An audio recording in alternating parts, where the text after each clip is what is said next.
The United States is not trying to weaken the dollar, but I think probably what we really are seeking is a dependable dollar. I think I would like to see an official link between the dollar and some kind of treasury instrument that offered gold convertibility at maturity, because I think then you're starting to assert some monetary integrity. I would like to see that's the only thing that really would guarantee the integrity of the dollar in terms of what has often been used as a monetary anchor, as a surrogate for the real economy. Even every day, the European Central Bank, European Union is now retaliating on tariffs. And what did they do today? They reduced their target interest rate by 25 basis points for the seventh time in a row. Meanwhile, our Federal Reserve remains in wait and see mode at a rate of 4.4%. The U.S. isn't intentionally trying to weaken the dollar, but needs a more stable and trustworthy currency. Judy Shelton suggests that one way to achieve this is by linking the dollar to a Treasury instrument with gold convertibility at maturity, restoring monetary integrity and providing a clear anchor to real value.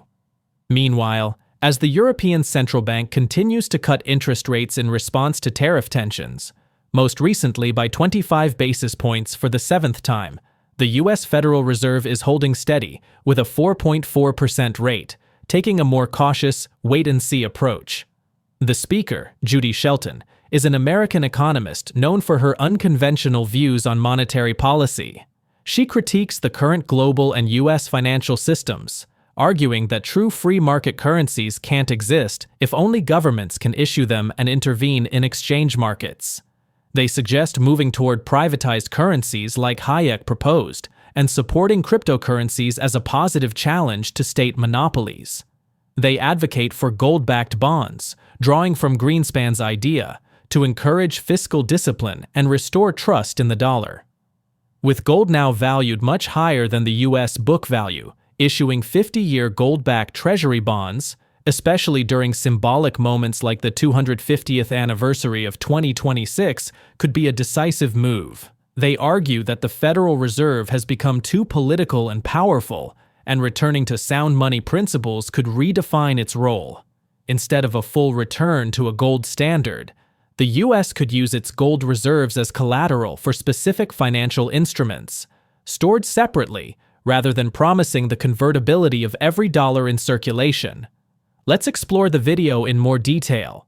If you find this content helpful, give it a thumbs up and subscribe to stay updated with our latest videos. Let's just look at China, who accumulate dollars. Many countries do this, accumulate dollars as reserves so that they can completely reverse any market tendencies that would affect the impact of their own currency. So if we're going to have freely floating currencies, because that's some kind of a free market approach, then I would say, first off, you have to forbid governments from intervening in currency markets, from having reserves that they can spend to change the value of the exchange rate, because obviously you're not going to get a free market solution. And what I have always thought with regard to the pure Milton Friedman approach is, at best, you're talking about a cartel, because you can't call it free competition in currencies if only governments can issue currencies. I would find it much more interesting to talk about a Friedrich Hayek approach of privatized monies. So the fact that cryptocurrencies are challenging these sovereign currencies as an alternative form of monetary payment is actually quite healthy. But until we're willing to say that you have no barriers to entry, and that it can't just be governments who are allowed to offer currencies that are supposedly now going to be purchased or sold in a free market.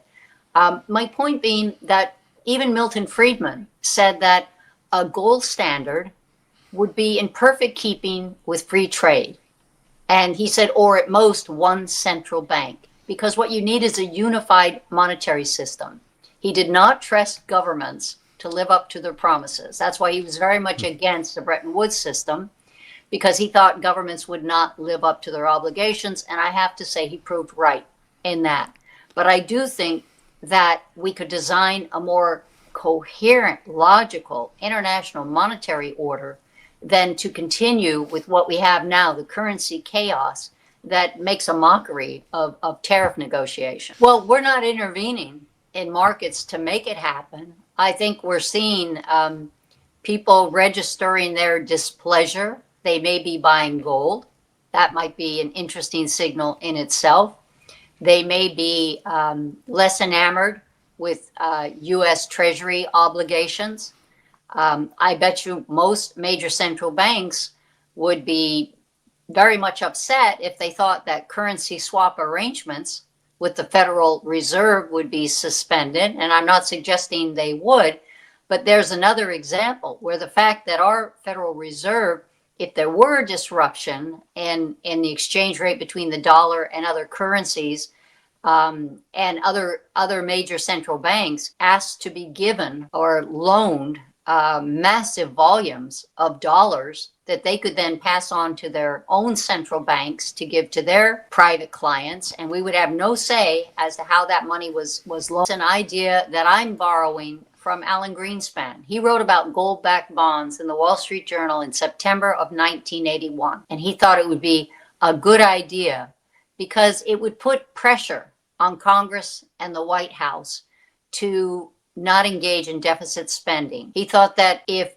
the yield on gold-backed bonds was lower than on conventional, traditional, we'll call them nominal Treasury bonds, towards spending less and moving toward a balanced budget. What I'm finding now is the fact that gold has increased so much in value. Since 1973, the United States, which is the world's largest holder of gold reserves, we have 261 million ounces. Those gold holdings at a book value of $42.22 an ounce. What, $3,300 an ounce? There's a massive windfall profit in there, approaching $1 trillion.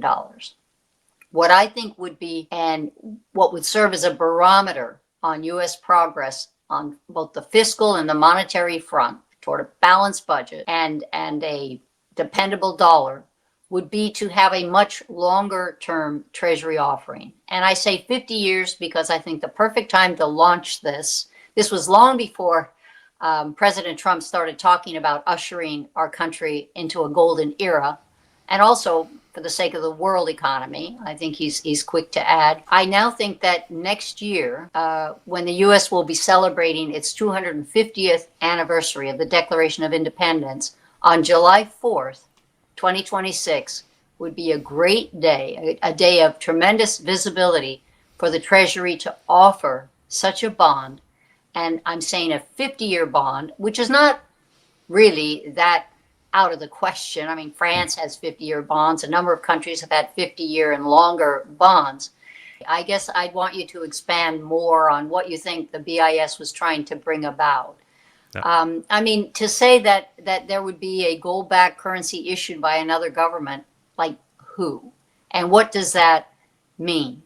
Because here we are, I think I already mentioned, we're the world's largest holder of gold reserves. But let's say those are even worth close to $1 trillion. We have much more than that in outstanding Federal Reserve notes. The currency outstanding, 70% of which, paper money issued by the U.S., is held outside our own borders. Does that mean that the government stands ready to convert those Federal Reserve notes into physical amounts of gold? And who gets it? No, what I think is better is to use our gold holdings as specific collateral that would be warehoused. The speaker, Judy Shelton, presents a compelling vision for a more stable and disciplined monetary future, anchored in transparency, fiscal responsibility, and reduced political influence. The U.S. could reclaim credibility and leadership in the evolving global financial landscape by exploring gold-backed financial tools and embracing competition in currency issuance. How realistic is it for the U.S. to implement gold-backed bonds in today's political and economic climate? What safeguards would ensure that privatized or alternative currencies maintain long-term stability and trust?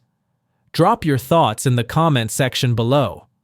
If you find this video informative, Don't forget to support our channel and turn on notifications to stay informed about our latest videos.